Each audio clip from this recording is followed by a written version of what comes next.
The enemy. I'd like to go to the village, Akimbo told his parents the following morning. Akimbo's father seemed surprised. Why? There's nothing for you to do there. There's Matto. I haven't seen him for a long time. I'd like to see him. The last time I was there, his aunt said that I could stay with them for a few days. His father shrugged his shoulders, looking at Akimbo's mother.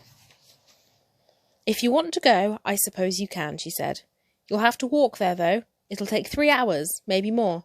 And don't be any trouble for Matto's aunt. Again, Akimbo felt bad. He did not like to lie to his parents, but if he told them of his plan, he was sure that they would prevent him from trying it out. And if that happened, then nobody would ever stop the poachers, and the hunting of the elephants would go on and on. As his father had warned, the walk was not easy, and carrying a chunk of ivory in a sack over his shoulder, Akimbo found it even more difficult than he had imagined. Every few minutes he had to stop and rest, sliding the sack off his shoulder and waiting for his tired arm muscles to recover. Then he would heave the sack up again and continue his walk, keeping away from the main path to avoid meeting anybody. At last the village was in sight. Akimbo did not go straight in, but looked around in the bush for a hiding place. Eventually he found an old termite hole. He stuffed the sack in it and placed a few dead branches over the top. It was the perfect place. Once in the village, he went straight to Matto's house. Matto lived with his aunt. She was a nurse and ran a small clinic at the edge of the village.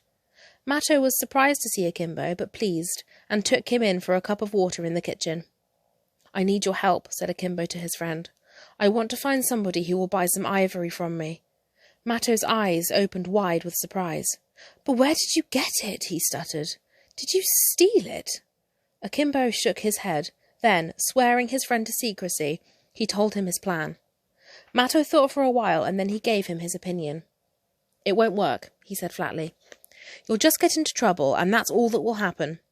Akimbo shook his head. I'm ready to take that risk. So Matto, rather reluctantly, told Akimbo about a man who lived in the village whom everyone thought was dishonest. If I had something stolen which I wanted to sell, he said, I'd go to him. He's called Matimba, and I can show you where he lives. But I'm not going to his house. You'll have to go in on your own. Matimba was not there the first time that Akimbo went to the house. When he called an hour later, though, he was told to wait at the back door. After 10 minutes or so, the door opened, and a stout man with a beard looked out. Yes, he said, his voice curt and suspicious. I would like to speak to you, Akimbo said politely. Then speak, snapped Matimba. Akimbo looked over his shoulder. I have something to sell that I thought you might like. Matimba laughed. You? Sell something to me? Akimbo ignored the laughter. Yes, here it is. When he saw the ivory tusk sticking out of the top of Akimbo's sack, Matimba stopped laughing. Come inside and bring that with you. Inside the house, Akimbo was told to sit on a chair while Matimba examined the tusk. He looked at it under the light, sniffed it, and rubbed it with his forefinger. Then he laid it down on the table and stared at Akimbo.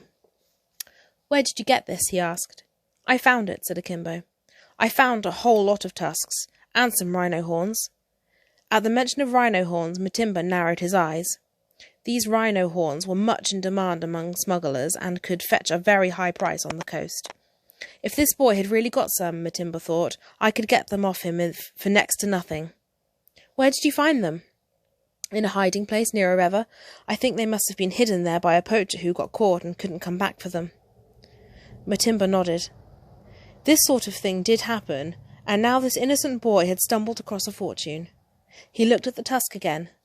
He would give him some money on the spot and promise him for more if he took him to the rest. You did well to come to me. I can buy these things from you. Akimbo drew in his breath. Now was the time for him to make his demand. You can have them. I don't want money for them. Matimba was astonished. He looked again at the boy and wondered whether there was something wrong with him. All I want is to become an elephant hunter.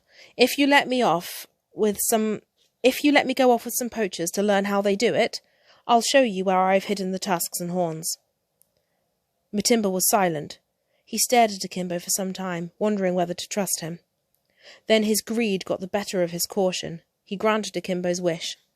After all, boys thought poaching was exciting. Well, Let him learn. You may go with my men, he said. Akimbo felt a great surge of excitement. Matimba had said, my men.